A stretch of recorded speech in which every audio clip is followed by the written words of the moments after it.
வெள்ள டிவி வெள்ள டிவி வாங்கி வச்சிருக்க வேலைக்கு போய் 900 ரூபாய் வெள்ள டிவி செகண்ட்ல ஒரு வெள்ள டிவி வாங்கி வீட்டுல வச்சிருந்தேன். பக்கத்து வீட்டுல கடன் வாங்கி வச்சிருந்தேன். பக்கத்து வீட்டுல ஒயர் போட்டு டிவி ஓடிட்டு இருந்தது, லைட் மாட்டி வீட்டுல என்னங்க அப்புறம் போய் பார்த்தா வீடு தீ பிடிச்சி பேப்பர் பேன் கிடக்குது.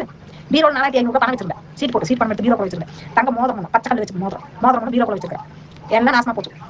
பணமெல்லாம் பாத்தீங்கன்னா லாபம் போல. நான் என்ன நினைச்சேன், இரும்பு தான் பீரோ வந்து இரும்பு எரியாது, பணமெல்லாம் உள்ள அப்படியே இருக்குன்னு நினைச்சிட்டு போனேன். வீட்டை பார்த்தோன்னா இப்போ பீரோ திறக்கிறேன், அப்படியே வச்சு பணம் அப்படியே கறி அப்படியே இருக்கு. கட்டுவோம் அப்படியே லப்பர் பேண்ட் ஓட்டு 4500 ரூபாய் என்னங்க அப்படியே இருக்கு பணம் எரிஞ்சு. நகையெல்லாம் பாத்தீங்கன்னா தங்க இது மட்டும் கல் உரி போச்சு. கல் என்னன்னு நினைக்கிறேன், தங்க அப்படியே இருக்குன்னு நினைச்சா கல்ல உரி போச்சு. பச்சை கல் நகை அப்படியா போச்சுங்க, எல்லாமே வேஸ்டா போச்சா. அதுக்கப்புறம் இடிச்சு போட்டு அப்ப என்ன பண்றது, மறுபடியும் ஓட கட்டலாம், மறுபடியும் தீ பிடிச்சுன்னா என்ன பண்றது அப்படின்னு ஒரு இனி கட்டினா கஷ்டப்பட்டு நம்ம 3 வீடு கட்டிடலாம் சரியா அப்படின்னு சொல்லி எங்க அம்மா என்ன நினைச்சு, எங்க அம்மா கூட 6 பேர் 6 ஆம்பளை ஒரே ஒரு பிள்ளை எங்க அம்மா மட்டும்.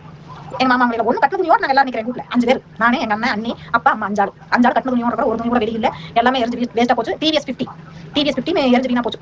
எங்க கிட்ட ஒண்ணுமே இல்ல, வெறும் கையோட நிக்கிறோம், கைங்காலோட கட்டு துணியோட. அடுத்த சோத்து காக்க சட்டி இல்ல, ஒண்ணும் இல்ல. எங்க மாமா வீடு எல்லாம் கூட்டு